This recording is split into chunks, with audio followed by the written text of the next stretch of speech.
ह्या वर्षी संक्रांतीला मला नवीन साडी घ्यायची असा माझा मनातून खूप जास्त हट्ट सुरू होता. दरवर्षी असं असायचं ना, की अहोंचं म्हणणं असायचं की नाही, तो आता संक्रांतीसाठी नवीन साडी घेऊन टाक म्हणून. पण मी खर्चात खर्च नको म्हणून मी नेहमीच नको म्हणायचे. पण ह्या वर्षी फायनली घेतली आणि तीसुद्धा भावाकडून घेतली.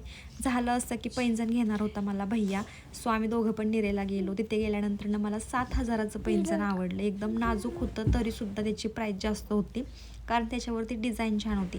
आणि एवढा खर्च भावाला करायला लावणं ते योग्य नाही आहे. अहोंना तर अजिबात आवडलं नसतं. म्हणून मग मी ना त्याला म्हटलं की एवढे पैसे घालण्यापेक्षा तू ना संक्रांतीसाठी मम्मीला आणि मला ना छानशी साडी घेऊन दे म्हणून ही माझ्या चॉईसनं साडी घेतली आमच्या दोघींसाठी. पण नेहमीच असं होतं, दुकानामध्ये गेलं की मी वरूनच साडी चॉईस करते, आतून काय पूर्ण उघडून बघत नाही. आणि ह्यावेळेस पण सेम तसंच केलं. घरी आल्यानंतर ना म्हणजे 8 दिवसांनी मी साडी ओपन करते, कशी आहे किंवा कशी नाही ते. पहिल्यांदा मी ब्लाऊज पीस बघितलं, कारण मी ब्लाऊज पीसमध्ये नेहमीच फसत असते. एकदा मी रॉयल ब्ल्यू कलरची साडी घेतली आणि साडी तर वरून इतकी क्यूट होती ना, पण काय सांगू, आतून जेव्हा ब्लाऊज पीस मी बघितला ना, ब्लाऊज स्टिच करायला गेल्यानंतर ना त्यावेळेस माझं इतकं डोकं फिरलं ना की मला काय करावं तेच समजत नव्हतं. पण नाईलाजाने मला ते शिवावंच लागलं.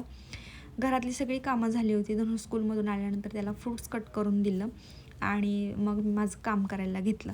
आज मला जास्त काही काम नव्हतं, त्याच्यामुळे म्हटलं की चला आता तूप काढूयात, आणि ते पण असं रवीने ढवळून असताना ते तसं काढूयात, कारण मला ते इझी वाटलं.